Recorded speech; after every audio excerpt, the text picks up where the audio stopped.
Let me give a shout out to Stephanie Dews for sending me this article from The Hill. So, as many of you know, 45 strategically and with the help of his constituents planned to do his first quote unquote MAGA rally since the virus, because he hasn't done one in months, and this is like his very first one that he's doing this upcoming Friday. Now, in case y'all don't know what this Friday is, it is none other than Juneteenth, which is a very important day for Black people those who are considered to be American-born Black people. And he decided to not only do it on that day, but also do it in Tulsa, Oklahoma, which, of course, was where Black Wall Street was until its unfortunate demise back in 1921. And there was a lot of outrage behind it. Well, now it has come out that he has rescheduled his rally for the next day. I said, okay, moving it a day is really not going to change much of anything. I said, with that being said, I hope that the people show up and show out, because they're probably banking, oh, I care so much, as if he really does, and is going to, because he's moving it the next day, somehow he cares. No, it's because he got the backlash, and he knew him having it that day, it wasn't going to look good. To be honest, him having it there that weekend is not going to look good either, but we shall see what happens. So all eyes are really going to be on Tulsa this upcoming weekend. But I'm going to read this article. It says 45 will push back his planned rally for next week by one day to avoid overlapping with Juneteenth, he said Friday, citing widespread criticism that the campaign event will fall on the same day that commemorates the end of slavery. We had previously scheduled our MAGA rally in Tulsa, Oklahoma for June 19th, a big deal. Unfortunately, however, this will fall on the Juneteenth holiday, Trump tweeted late Friday night. Notice how now they are for the most part, starting to all acknowledge Juneteenth as a holiday. Something that they have never acknowledged as a day, period, at one point.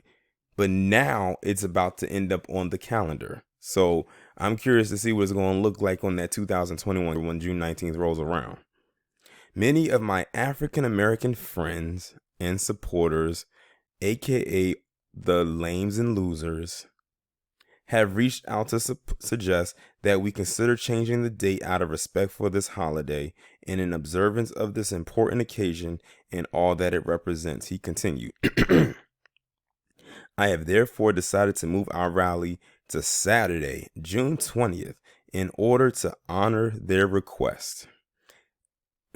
I bet you that, you know what, we already seen his so-called African-American friends and supporters, and every last one of them is a bootlick.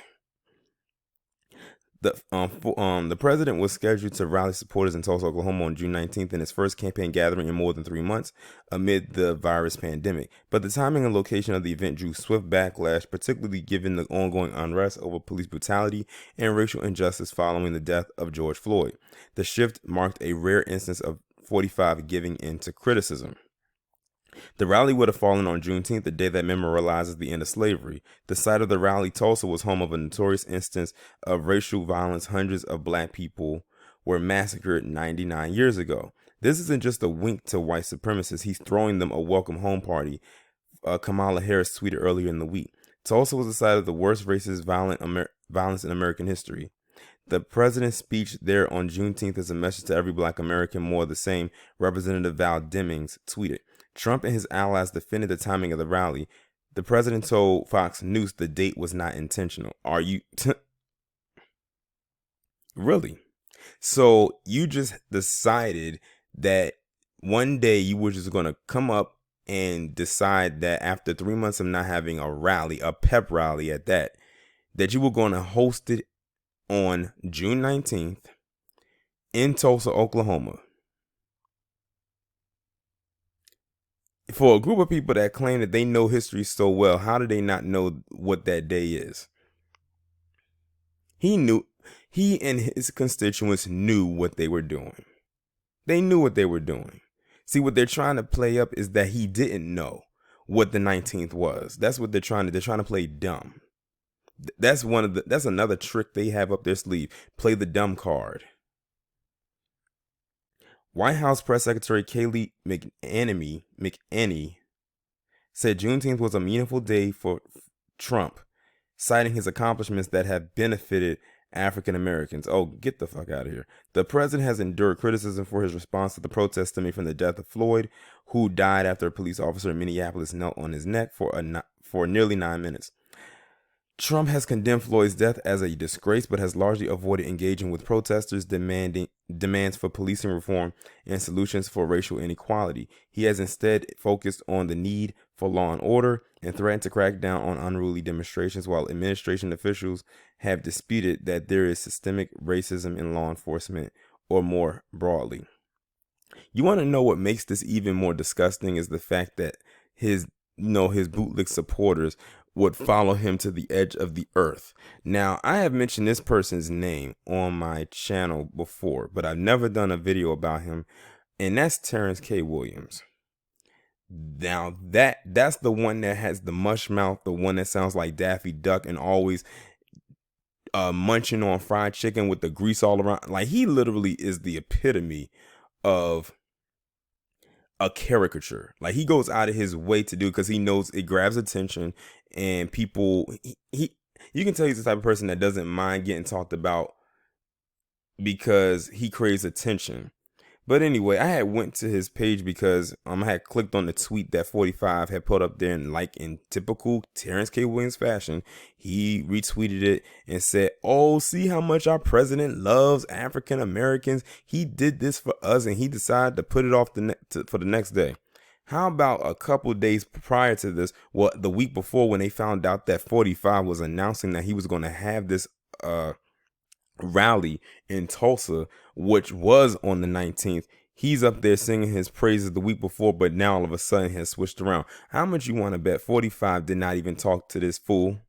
I bet you this was not one of his little friends that he was talking to. But he's a disgrace. Him, Brandon Fakum, the Coonstress, all of them are terrible. My goodness. I mean, I even saw a video on his page, and I kid you not, and I think he had it pinned, where he was walking in with 45 and Melania Trump to some kind of function that was going on, and I think this happened before the virus kicked off. And he says, "Oh my," I'm just paraphrasing, "Oh my God, 45 has invited me to sit at his table." This fool got so giddy, like a schoolgirl, because he got invited to sit at a table. This is why when the Haitian Revolution kicked off, Dessalines had to do what he had to do, and that was to get rid of the bootlicks first, because they was going to compromise the entire mission. And it's a good thing he did, which was a huge factor into why they beat the French. That is really all I have to say about this whole little debacle, but this fiasco, because this is nothing more than a clown circus, a three-ring circus. But I can't wait. I'm actually going to try and see what's going to happen come this upcoming weekend. This is going to be very interesting. We're going to keep our eyes and ears when it comes to this thing that 45 has planned on now June 20th.